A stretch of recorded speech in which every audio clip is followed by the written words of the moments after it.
What if I told you that money is not the problem, but the way it controls you is? What if the stress you feel every month, the arguments, the anxiety, the fear about the future, what if none of that is actually about money at all? Today, we're going to talk about how to take hold of your money before it takes hold of you. And if you stay with me until the end, I'll show you one mindset shift that can instantly change the way you see spending, saving, and trusting God with your finances, a shift that could bring peace where you've only felt pressure. Money has a strange way of quietly shaping our lives. It influences our choices, our emotions, our relationships, and even the way we see ourselves. Most people don't wake up one morning and decide, I want money to control me. It just happens slowly. Little by little, money moves from being something we use to something that uses us. And the moment money becomes your master, peace becomes a stranger in your life.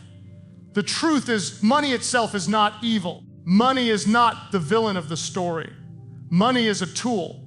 Just like fire can warm your home or burn it down, money can build a life of purpose or destroy one from the inside out.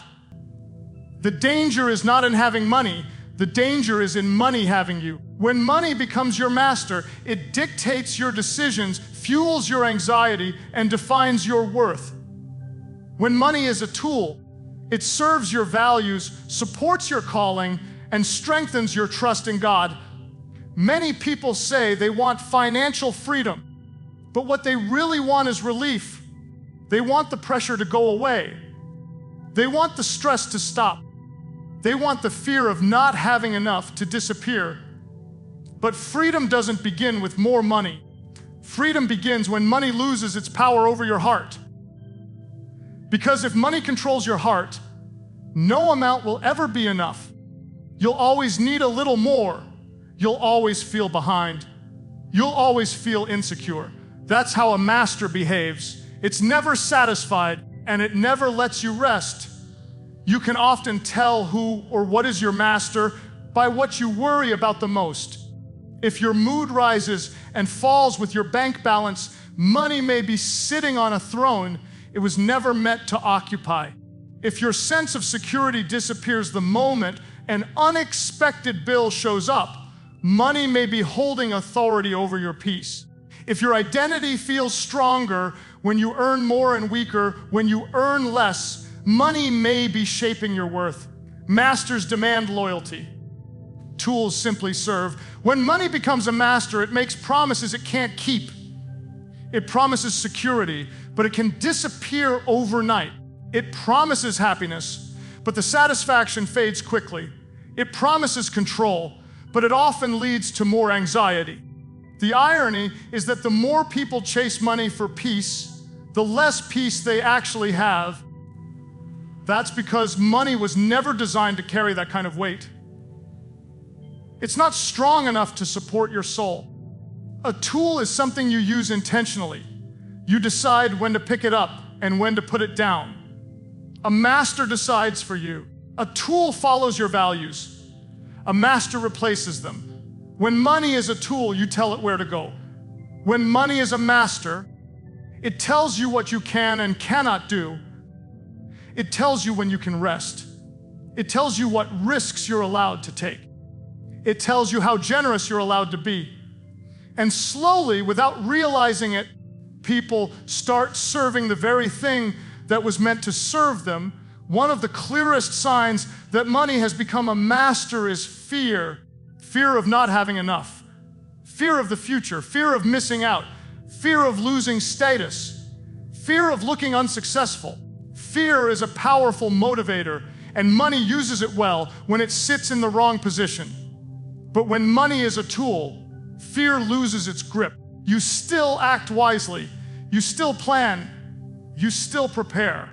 But you don't panic because your trust is anchored somewhere deeper than your income. Another sign that money has become a master is comparison. When money controls you, you constantly measure your life against others. Their house, their car, their vacations, their lifestyle. And comparison is exhausting. It keeps you running on a treadmill that never stops. There will always be someone with more, always someone doing better, always someone appearing happier. Money loves comparison because it keeps you chasing and never arriving. A tool doesn't demand comparison. A master thrives on it. When money is a tool, generosity becomes possible. When money is a master, generosity feels dangerous. Giving feels like loss instead of purpose. Serving feels risky instead of joyful. But generosity is one of the fastest ways to break money's control over your heart. Because you can't serve two masters at the same time. The moment you choose to give, you're declaring that money does not own you. You're declaring that your trust is not in what you hold, but in who holds you. It's important to understand that saying money is a tool doesn't mean money doesn't matter. It does matter. It affects real lives, real families, and real futures. But importance and authority are not the same thing. Oxygen is important, but you don't worship it. Food is important, but it doesn't define your purpose. Money is important, but it was never meant to define your identity or control your peace. When money becomes a master, it changes how people think. They start making decisions based purely on comfort instead of calling. They stay stuck in places they hate because the paycheck feels safer than obedience. They avoid generosity because security feels more important than faith. They delay purpose because provision seems uncertain. A master always demands sacrifice, and money is no exception. The tragedy is that many people sacrifice joy, faith, and peace on the altar of financial security, only to discover that security was an illusion. Taking hold of your money begins with recognizing its proper place. Money is a servant, a resource, a tool to accomplish good. It can fund vision, support family, bless others, and create opportunities. But it cannot give meaning. It cannot provide eternal security. It cannot heal a broken soul. And when people ask money to do what only God can do, disappointment is inevitable. When money is a tool, it aligns with your values instead of rewriting them. Your spending reflects what matters most to you. Your saving reflects trust instead of fear. Your giving reflects faith instead of obligation. Your decisions reflect purpose instead of pressure. Money becomes something you manage, not something you chase. Something you steward, not something you worship. There is a deep freedom that comes when money loses its position as master. Freedom from constant worry. Freedom from endless comparison. Freedom from living paycheck to paycheck emotionally, even if not financially. Freedom to say yes when God prompts generosity. Freedom to say no when culture demands more. Freedom to live within boundaries without feeling deprived. Freedom to trust that provision is not just about numbers, but about obedience. The shift from money as master to money as tool doesn't happen overnight. It begins in the heart before it ever shows up in a budget. It begins when you decide that peace matters more than appearances, that obedience matters more than comfort, that purpose matters more than accumulation. That decision alone starts breaking chains that money quietly wrapped around your life. When money is a tool, you sleep better, not because everything is perfect, but because your trust is properly placed. When money is a master, rest is always postponed until the next raise, the next bonus, the next milestone. And there's always another milestone. Masters never say, enough. Tools simply do their job. Taking hold of your money starts with this truth settling deeply in your soul. Money is a wonderful servant, but a terrible master. And the moment you reclaim that authority, you don't just change how you handle finances, you change how you experience life itself. Most people believe that if they just made more money, their financial problems would disappear. They imagine that one raise, one promotion, one breakthrough would finally bring relief. Stress would fade, bills would feel lighter, and peace would settle in. But history and experience tell a very different story. There are people earning modest incomes who live with peace, margin, and generosity, and there are people earning large incomes who live with constant anxiety, debt, and pressure. That contrast exposes a hard truth many don't want to face. The real issue isn't income, it's control. If income were the problem, then everyone who earns more would be financially free. But that's not reality. What actually happens for many people is that as income increases, lifestyle increases right along with it. Expenses rise, commitments grow, and the margin they hoped for never appears. More money simply magnifies existing habits. If there's no control with a little, there won't be control with a lot. Money doesn't fix disorder, it reveals it. Control is about who's in charge of your decisions. When money controls you, your spending is reactive instead of intentional. You don't decide where your money goes, it disappears before you even realize it was there. You wonder how you worked so hard and still feel behind. You earn, you spend, you repeat, and somewhere in the cycle you lose clarity. Control slips away quietly, not in dramatic moments, but in small daily choices that feel insignificant at the time. One of the most deceptive lies people believe is that financial discipline is restrictive. They think control means limitation, deprivation, and saying no to everything enjoyable. In reality, lack of control is what's restrictive. It traps people in cycles they can't escape. It forces them to say yes to payments they don't want and no to opportunities they do.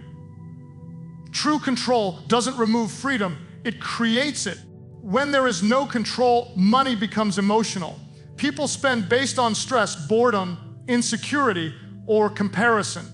A hard day justifies a purchase. A bad mood demands relief. A sense of falling behind fuels impulsive decisions. Money starts serving emotions instead of purpose. And emotions are terrible financial leaders. They change constantly and rarely think long term. Control brings clarity back into the picture. It allows logic, values, and faith to guide decisions instead of feelings. Control also means telling money what it can and cannot do in your life. Without control, money makes promises you keep chasing. It promises comfort, approval, and security, but demands obedience in return. You work longer hours than you planned. You compromise rest because expenses demand it. You delay generosity because the margin never seems to appear. Income may grow, but peace remains out of reach because control was never established. There's a revealing question that exposes the issue of control. If your income stopped tomorrow, who would panic more, you or your money habits? Panic reveals dependence. When people have control, they still feel concern, but not chaos. They have plans, boundaries, and direction. When control is missing, even small disruptions feel catastrophic. The fear isn't just about losing money, it's about losing the illusion of control that money provided. Control doesn't mean perfection. It doesn't mean never making mistakes or enjoying life. It means being intentional. It means deciding in advance instead of reacting in the moment. It means choosing direction over drift. Drift is subtle and dangerous. Nobody plans to lose control of their finances. They just stop paying attention. They delay decisions. They avoid looking closely because it feels uncomfortable. And avoidance always hands control to something else. When people say they don't have enough money to take control, what they often mean is that control would require change. Change is uncomfortable. It forces honesty. It reveals priorities. It exposes habits that no longer align with values. Control asks hard questions. Why do I spend this way? What am I really chasing? What fear is driving this decision?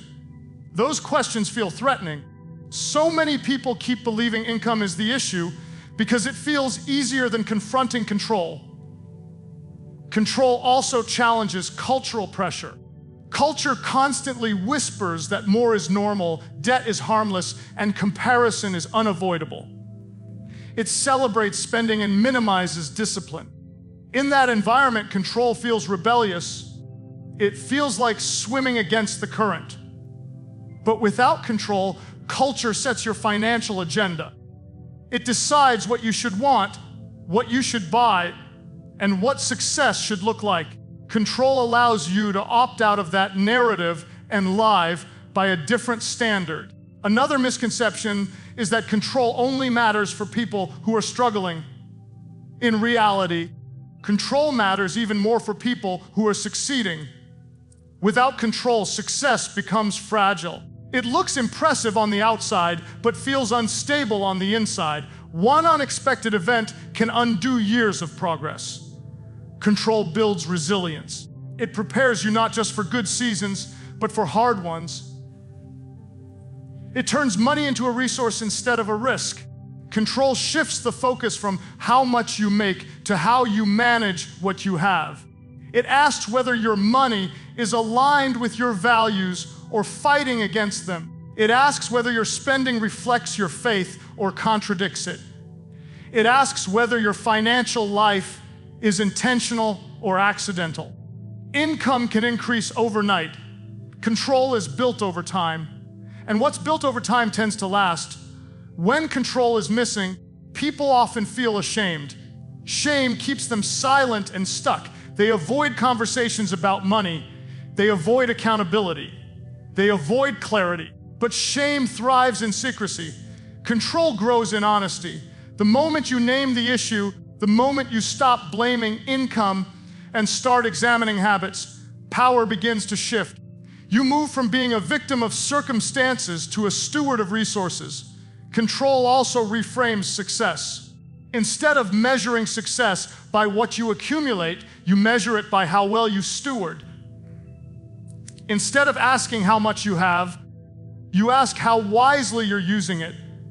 That shift is subtle but powerful. It moves the goalpost from endless accumulation to purposeful living. And purposeful living brings peace that income alone never could. When control is present, generosity stops feeling like a threat. It becomes part of the plan instead of an interruption. You don't give impulsively or reluctantly, you give intentionally and joyfully.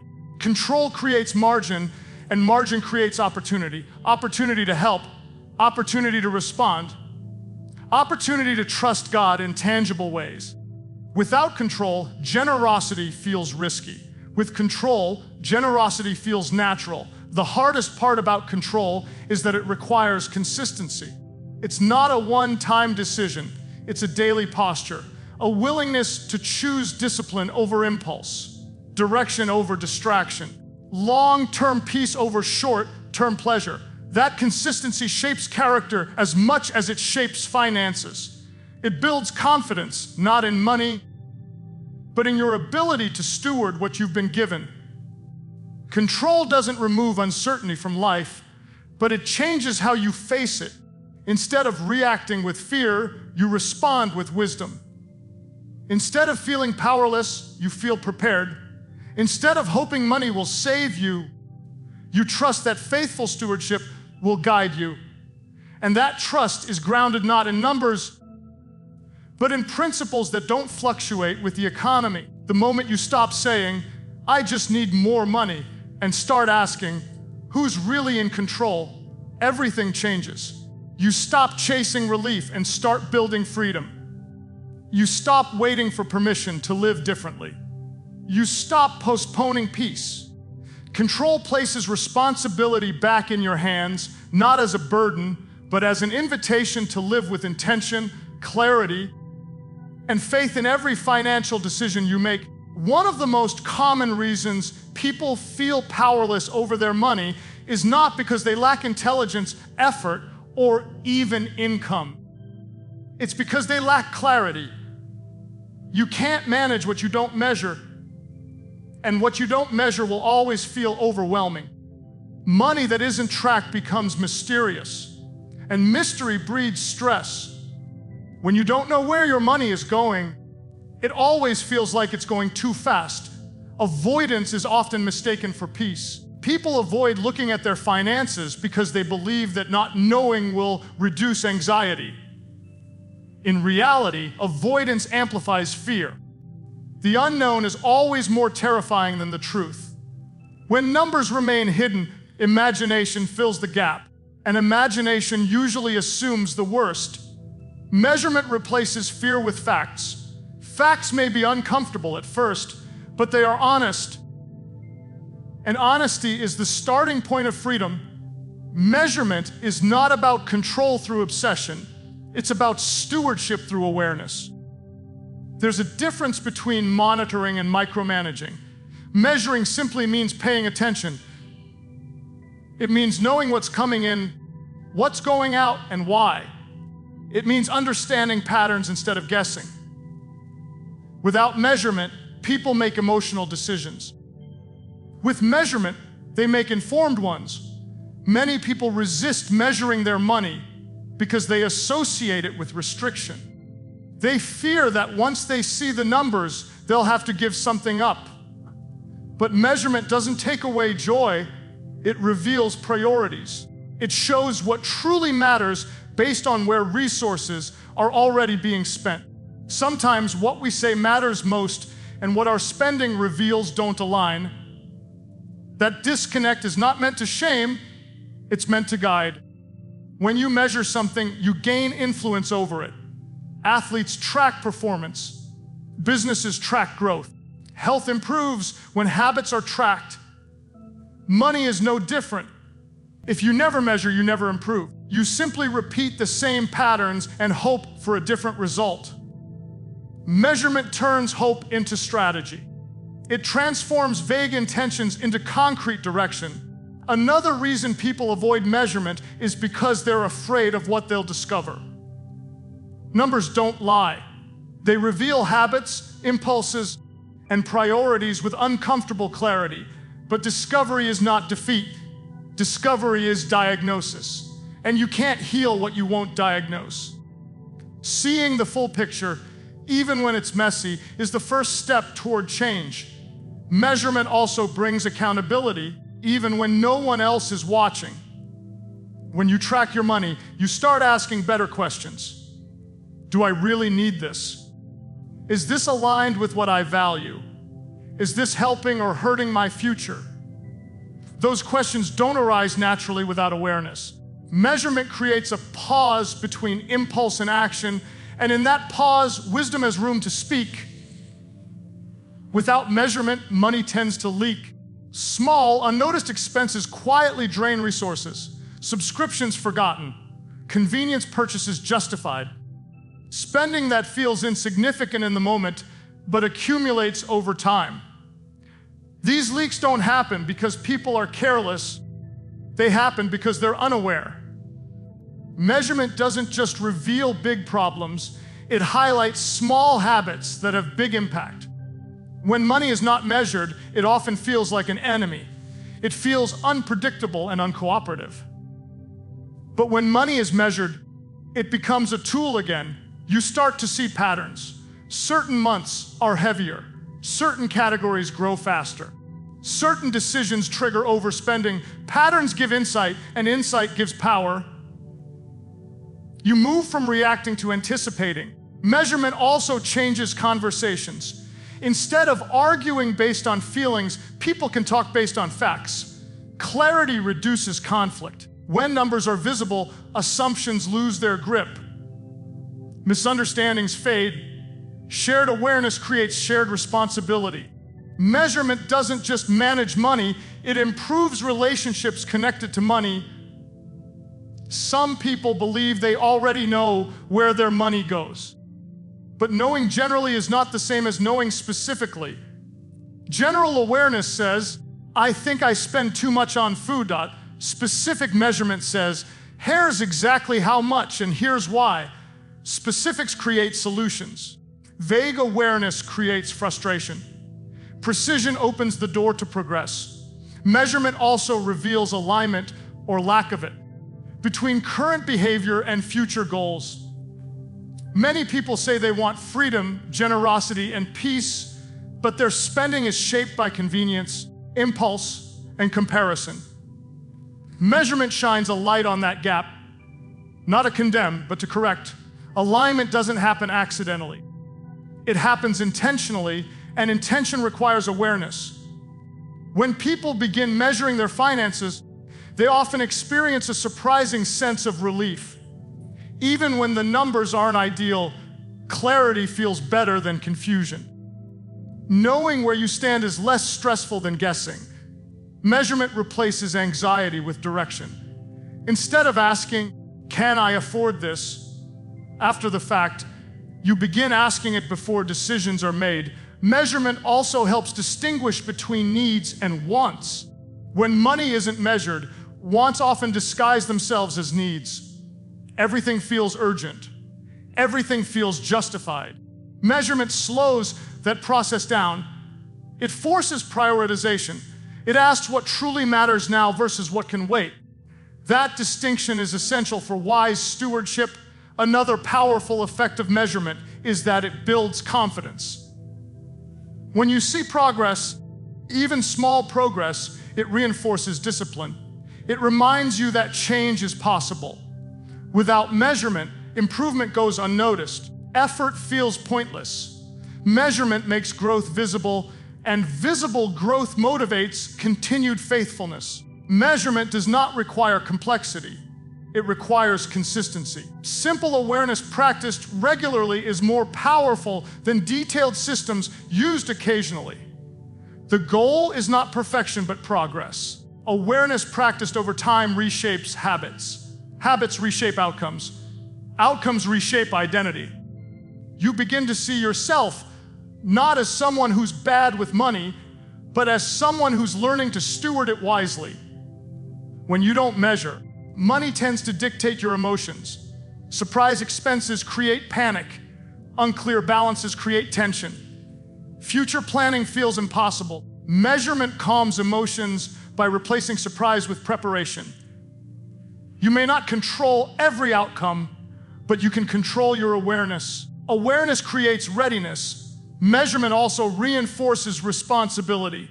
It reminds you that money reflects choices. Not circumstances alone, not fate, not luck, choices. That realization can feel heavy, but it's also empowering. If choices created the current reality, different choices can shape the next one. Measurement shows where those choices are being made. One of the greatest lies people believe is that measuring money is only for people who are already disciplined. In reality, measurement is what creates discipline. You don't measure because you're disciplined. You become disciplined because you measure. Awareness precedes control. Control precedes freedom. When money is measured, goals become realistic. Dreams move from imagination to planning. Generosity becomes intentional instead of spontaneous. Saving becomes purposeful instead of accidental. Spending becomes aligned instead of chaotic. Measurement brings structure, and structure supports growth. The moment you begin measuring your money, you stop feeling like life is happening to you financially. You begin to participate. You engage. You lead instead of follow. Money stops being a mystery and starts becoming a message about priorities, habits, and values. And once you can read that message clearly, you're no longer guessing what needs to change. Financial freedom is rarely the result of one dramatic moment. It is almost never the product of a single decision, a sudden breakthrough, or an unexpected windfall. Financial freedom is built quietly, patiently, through small daily choices that most people overlook. The problem is that small choices don't feel powerful. They feel insignificant. And because they feel insignificant, people underestimate their impact. But what feels small in the moment often becomes massive over time. Most people don't lose control of their money in one reckless decision. They lose it in dozens of tiny ones. A little extra here, a small indulgence there, a decision justified because it doesn't seem to matter. But every small choice is a vote for the future you're building or the future you're borrowing from. Those votes add up, and eventually they tell a story. The danger of small choices is that they're invisible at first. Skipping a plan today doesn't hurt immediately. Overspending a little doesn't feel catastrophic. Delaying discipline seems harmless. But compound impact works quietly.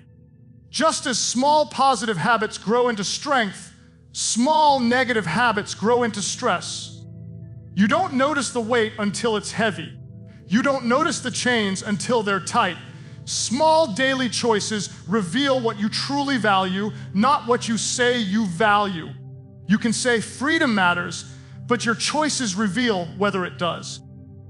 You can say generosity is important, but your habits show if it has room. You can say peace is the goal, but your spending patterns reveal whether peace is being protected or sacrificed. Values are not declared, they are demonstrated daily. One of the reasons people struggle with financial freedom is that they're waiting for motivation instead of practicing discipline. Motivation is emotional and inconsistent. Discipline is quiet and faithful. Small daily choices don't require intense motivation. They require commitment. They require choosing what matters most over what feels best in the moment. And that choice, repeated daily, reshapes character as much as it reshapes finances. Small choices also challenge impatience.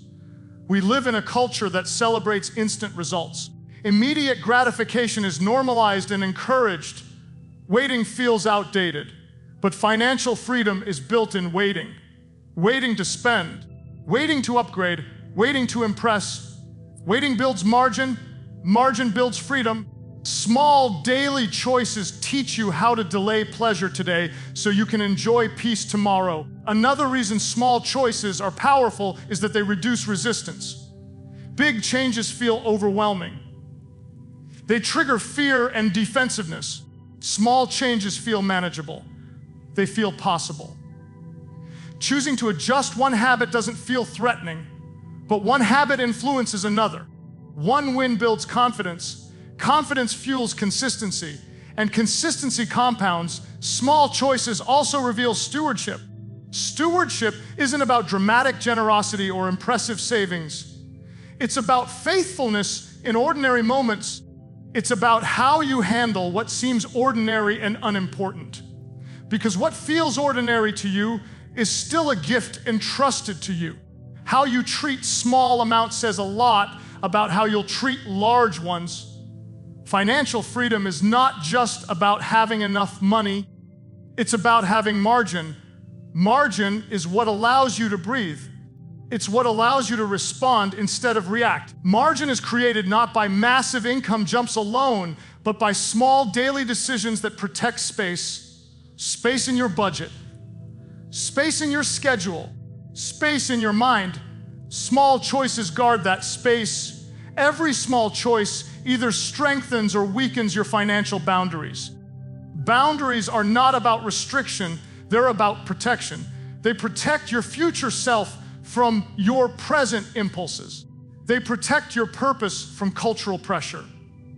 And those boundaries are reinforced not in big moments, but in daily ones. Small daily choices also build identity. You become what you repeatedly do.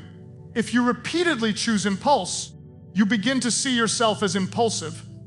If you repeatedly choose discipline, you begin to see yourself as disciplined. Identity shapes behavior. Behavior reinforces identity. Small choices sit at the center of that cycle. Many people believe that once they reach financial freedom, their habits will change. In reality, habits create freedom, not the other way around. The way you handle small decisions now is the way you'll handle larger ones later. Freedom doesn't transform habits. Habits sustain freedom. Small daily choices are training for future responsibility. Small choices also reveal trust. Every time you choose restraint, you're saying you trust that saying no now leads to something better later. You trust that provision isn't limited to this moment. You trust that your future is worth protecting. That trust may not feel spiritual, but it is deeply connected to faith. It reflects a belief that your life is guided by more than impulse. Another reason small choices matter is because they are repeatable. You don't need a perfect plan to start. You don't need ideal conditions. You just need the willingness to choose wisely today, and then tomorrow, and then again. Progress is not built in perfection, it's built in persistence. Small daily choices also change how you experience money emotionally. When decisions are consistent, money stops being a source of constant tension. You don't feel surprised as often.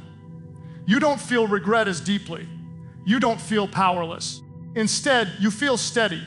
Stability grows from consistency, not intensity. It's also important to recognize that small choices can work against you just as powerfully as they can work for you. Neglect compounds. Avoidance compounds. Delay compounds. The same force that builds freedom can build bondage. The direction of your daily choices determines which one grows.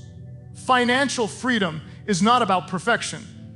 It's about trajectory. Are your small choices moving you toward peace or pressure? Toward margin or stress? Toward purpose or panic? You don't need to be perfect to be free. You need to be consistent. Small daily choices also protect you from regret. Regret usually comes not from one big mistake, but from a series of ignored opportunities to choose differently. When you practice daily discipline, you reduce future regret. You don't look back wondering where it all went wrong. You look back and see how it slowly went right. There is also a spiritual dimension to small choices. Faithfulness in small things is a principle that extends beyond money. Money simply reveals how deeply that principle is lived. When you're faithful with little, trust grows, responsibility grows, opportunity grows. But faithfulness is proven not in moments of applause, but in quiet decisions no one sees. Small daily choices require humility. They require admitting that you don't need everything right now, that you don't deserve everything immediately, that patience is not weakness. Humility creates room for wisdom. Wisdom guides choices. Choices shape outcomes. The most powerful thing about small daily choices is that they are available to everyone. You don't need more money to make them. You don't need perfect circumstances. You just need awareness and willingness. No matter where you are financially, your next small choice matters. It is shaping something, whether you notice it or not. When you understand that freedom is built one choice at a time, you stop waiting for rescue. You stop hoping for shortcuts. You stop blaming circumstances. You start participating, you start building.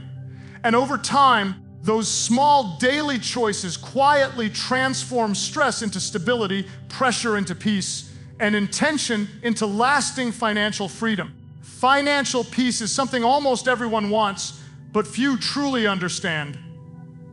Many people believe peace comes from having more money, fewer bills, or perfect circumstances. They assume peace is the result of everything lining up just right. But real financial peace doesn't come from ideal conditions. It comes from alignment. Alignment between your money and God's principles. When money follows those principles, peace follows naturally. God's principles are not designed to restrict joy. They are designed to protect it. They are guardrails, not barriers.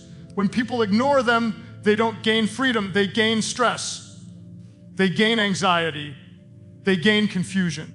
But when those principles are honored, even imperfect situations become manageable. Peace isn't the absence of problems. It's the presence of trust. One of the foundational principles of financial peace is recognizing ownership. Everything you have is ultimately entrusted, not owned. That perspective changes everything. When you believe money belongs to you, fear increases. You feel the pressure to protect it grow it, and control it at all costs. When you understand money as a trust, responsibility replaces fear. Stewardship replaces anxiety. You no longer carry the weight alone. Another principle that creates peace is obedience. Obedience is not popular in a culture that celebrates independence. But obedience brings clarity. When you follow God's direction, you remove the burden of figuring everything out on your own. You may not always understand the outcome, but you trust the guidance. That trust creates calm even in uncertainty. God's principles also emphasize contentment. Contentment doesn't mean settling for less. It means refusing to let desire dictate your joy. Without contentment, no amount of money is ever enough. With contentment, even modest provision feels sufficient. Contentment protects peace by silencing comparison. Comparison fuels dissatisfaction. Dissatisfaction fuels impulsive decisions. God's principle of contentment interrupts that cycle. Generosity is another principle that unlocks peace. This seems counterintuitive. The world says peace comes from holding on tightly. God's principle says peace grows when you open your hands. Generosity shifts focus from fear to purpose. It reminds you that money is not your source, God is. When generosity becomes a habit, money loses its grip on your heart, and peace takes its place. Trust is central to God's financial principles. Trusting God with money is often harder than trusting Him with words. Money feels tangible, it feels measurable, it feels controllable. Trusting God requires releasing control. It requires believing that obedience matters more than outcomes. That belief brings peace because it removes the pressure to manipulate results. Another principle is wisdom. God's principles never promote recklessness. Faith and wisdom work together. Planning, saving, and preparing are not signs of fear, they are expressions of stewardship. When wisdom guides decisions, stress decreases. You don't constantly react to emergencies because you've prepared for them. Preparation is not a lack of faith, it's a partner to it. God's principles also highlight integrity. Integrity creates peace because it removes internal conflict. When your financial life is honest, transparent, and aligned with your values, you don't live with hidden tension. You don't fear exposure. You don't justify questionable decisions. Integrity simplifies life. Simplicity fuels peace. Another often overlooked principle is patience. God's timing is rarely rushed. Impatience leads to shortcuts. Shortcuts lead to consequences. Consequences disrupt peace. Patience allows growth to happen at the right pace. It teaches you to trust the process, not just the outcome. Financial peace grows when patience governs decisions. God's principles also emphasize priorities. Seeking first what matters most aligns everything else. When priorities are clear, decisions become easier. You don't wrestle with every opportunity. You don't chase every upgrade. You know what comes first, and that clarity removes internal conflict. Conflict drains peace. Clarity restores it.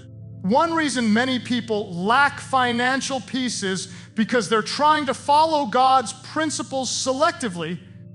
They want the peace without the discipline, the blessing without the obedience. But partial obedience creates partial peace. When principles are applied consistently, peace becomes sustainable. Inconsistency keeps people in cycles of stress. God's principles also reframe success.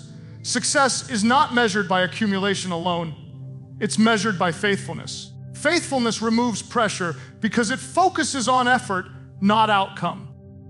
You can be faithful regardless of your income level. And faithfulness, not fortune, is what God honors. That perspective frees you from chasing approval. Another powerful principle is gratitude. Gratitude shifts focus from what's missing to what's present. Lack fuels anxiety. Gratitude fuels peace. When you regularly acknowledge provision, you stop living in constant scarcity mindset. Gratitude doesn't ignore challenges, It anchors you during them. God's principles bring peace because they align your life with something unchanging. Markets fluctuate. Economies shift. Circumstances change. God's principles remain steady. When your financial life is built on something stable, your emotions become more stable. You're less shaken by uncertainty because your foundation is secure. Financial peace is also connected to surrender. Surrender doesn't mean passivity. It means releasing the illusion of control. You still plan, you still act, but you recognize that outcomes are not entirely in your hands. That recognition brings peace because it frees you from carrying a weight you were never meant to carry alone. God's principles also protect relationships. Money is one of the leading sources of conflict. When God's principles guide financial decisions, conversations change. Decisions are no longer driven by fear or ego, but by shared values. Peace in finances often leads to peace in relationships. Another key principle is consistency. Peace doesn't come from occasional obedience. It comes from sustained alignment. Daily decisions guided by God's principles build a rhythm. That rhythm creates stability. Stability creates peace. Many people chase financial peace by trying to control every detail. God's principles invite a different approach. Control through trust, discipline through obedience, freedom through surrender. When you stop fighting for control and start living in alignment, peace becomes a natural outcome. God's principles do not guarantee wealth, but they do guarantee wisdom. And wisdom leads to peace regardless of circumstances. Wealth without peace is a burden.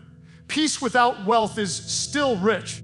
That's why God's principles matter more than any financial strategy.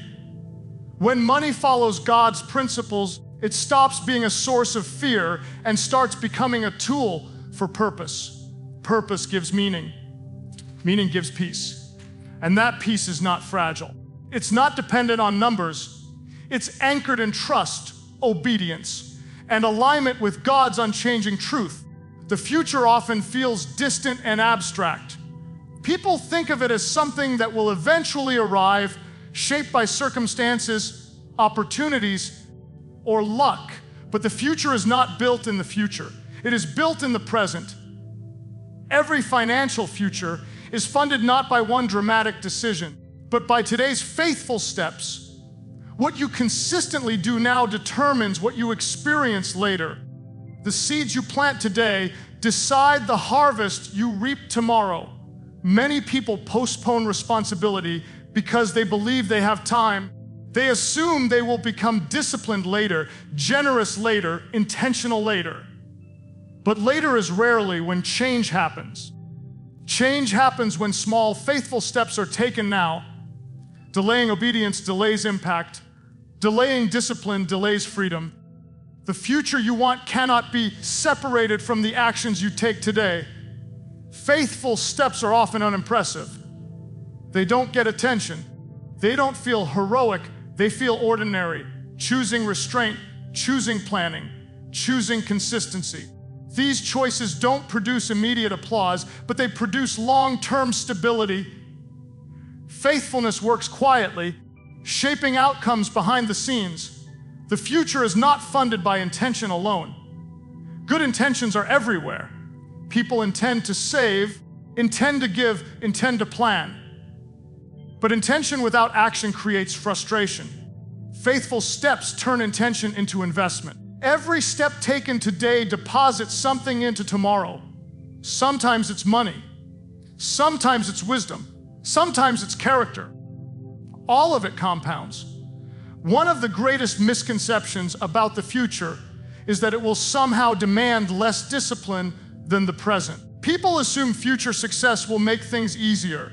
In reality, future responsibility requires greater faithfulness.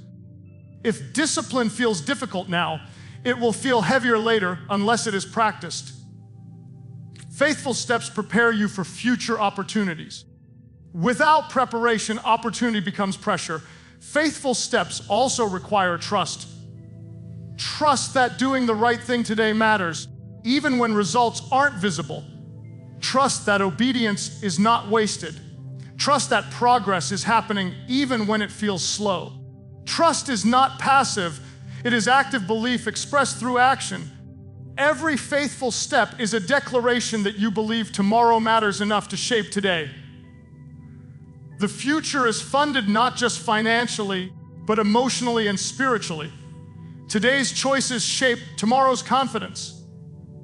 When you practice faithfulness, you build self-trust. You learn that you can follow through. That confidence reduces anxiety. Anxiety about the future often comes from inconsistency in the present. Faithful steps calm that anxiety by creating predictability. Many people fear the future because it feels uncertain, but uncertainty does not have to lead to fear. Preparation transforms uncertainty into readiness. Faithful steps don't eliminate uncertainty, but they reduce vulnerability. They create margin. Margin gives options. Options create peace. Faithful steps also redefine success. Success is not reaching a destination, it's staying faithful on the journey. When success is defined by outcomes alone, people become discouraged when progress is slow. When success is defined by faithfulness, progress is always possible. Every day becomes a win when faithfulness is the goal. Another powerful aspect of faithful steps is that they align your future with your values. Without intentional action, values drift. Culture fills the gap. Faithful steps anchor values in behavior. They ensure that the future you're building reflects what truly matters, not just what is convenient. Faithful steps also protect you from regret. Regret is often the result of ignored opportunities to act wisely. When you consistently take small steps in the right direction, you reduce the likelihood of looking back with frustration. Even when outcomes aren't perfect, you know you acted with integrity. The future is also funded by habits. Habits are the automatic behaviors that shape daily life. Faithful steps repeated become habits. Habits shape lifestyle. Lifestyle shapes outcomes. You don't rise to the level of your goals. You fall to the level of your habits. Faithful steps raise that level. Another reason faithful steps matter is that they prepare you for adversity. Hard seasons are inevitable. When discipline is practiced in good seasons, resilience is built for hard ones. Faithful steps act like insurance. You may not know when you'll need it, but you'll be grateful it's there. Faithful steps also shift focus from control to stewardship. Control demands certainty. Stewardship embraces responsibility. You don't need to control the future to prepare for it. You need to be faithful with what's in your hands now. That faithfulness invites provision and guidance. Many people underestimate the power of consistency. They believe intensity matters more. But consistency outperforms intensity over time. A small step taken consistently is more powerful than a large step taken occasionally. Faithful steps compound because they are repeatable. Faithful steps also cultivate patience. Patience is not waiting without action, it's acting without immediate reward. That kind of patience strengthens character. It teaches you to value process over progress. Process builds sustainability. Sustainability supports long-term freedom. The future is also funded by decisions that no one sees. Private discipline creates public stability. What you do when no one is watching matters. Faithful steps taken in private shape outcomes experienced in public. Integrity grows in unseen moments. Another important aspect of faithful steps is that they remove the pressure of perfection. You don't need flawless execution to build a solid future. You need consistent effort. Faithfulness allows room for mistakes while maintaining direction. Direction matters more than speed. Faithful steps also deepen trust in God. When you act in obedience without guaranteed outcomes, you learn to rely on guidance rather than results. That reliance strengthens faith. Strong faith brings peace. Peace sustains perseverance. Many people want God to bless their future without surrendering their present. Faithful steps are an act of surrender. They say, I trust you enough to obey today, even if tomorrow is unclear. That trust is the foundation of a future marked by stability and purpose. The future you hope for is not built in moments of inspiration. It is built in moments of decision. Decision after decision, step after step, day after day, faithful steps turn ordinary days into extraordinary outcomes over time. When you understand that your future is funded by today's faithfulness, you stop waiting for ideal conditions. You stop postponing responsibility. You stop underestimating small obedience. You realize that today is not just preparation for life. Today is life itself. And how you steward today determines the strength, peace, and purpose of the future you will eventually step into. Money was never meant to control your life, define your worth, or steal your peace. From the very beginning, the issue was never about how much you have, but about who is in control. When money becomes a master, it demands everything and gives nothing lasting in return.